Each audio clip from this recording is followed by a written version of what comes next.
muuqaalkan aad daawanaysaan waa mid ay iska duubeen dhagarqabayaasha Daesh oo xilligaasi ku foogan diyaarinta qarax ay ugu talagaleen in ay ku dhibaateeyaan ciidanka amniga Puntland oo howlgal qorsheysan ugu socda degmada Baledhidin ee gobolka Bari.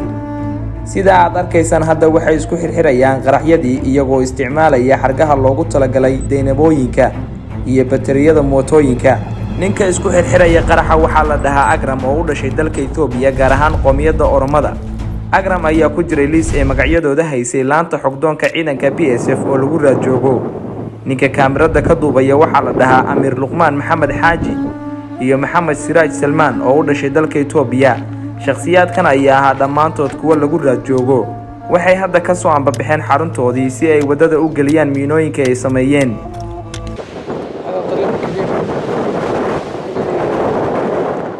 الطريق الكبير الرابط بين البلدين ودمشق بجهز قوة الحمد لله.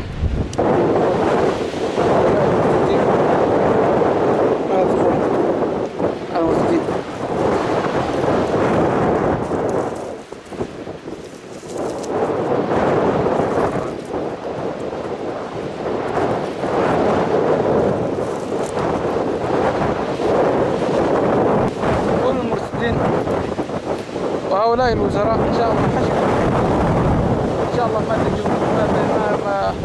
تجون إن شاء الله بقواتنا إن شاء الله. كانوا طريق ويناي ودحية بلدين ومشى إن شاء الله علينا هاي ووزراء مرتدين تاي أتباع ملة الكفر علينا إن شاء الله ما كبد بهذه سنة مر والبا سو أروسين عداس عينكين سو أروسين إن شاء الله عبواتكين كبد بايدوتين إن شاء الله بإذن الله الباري. هذا وحا عيدن هيسين سو أروسين بإذن الله. سيدا نفتي كبد باستين بس ما نكب بيدوتين هذا ما كان إن شاء الله بإذن الله. هكذا طريقي ويناي وكان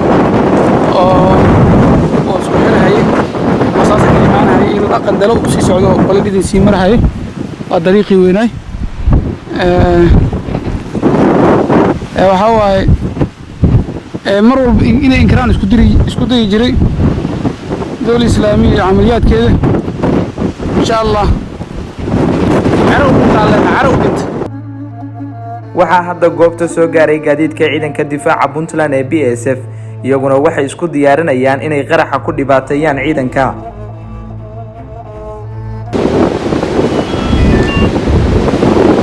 الله صالح عليك السلام ورحمة الله وبركاته. أخي كاميرا عندي انتظر يمرون انتظر. الله أكبر الله أكبر الله أكبر الله أكبر الله أكبر الله أكبر الله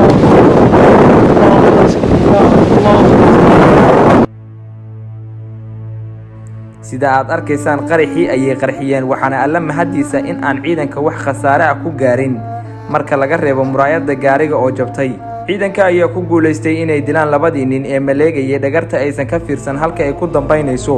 ciidanka difaaca dawladda Puntland ee BSF ayaa mar walba ka feejigan dhagarta sharwadayaasha waxayna u diyaarsan yihiin soo afjaridda ururada argagixisada ee ka jira gudaha Puntland iyo gudaha Soomaaliya.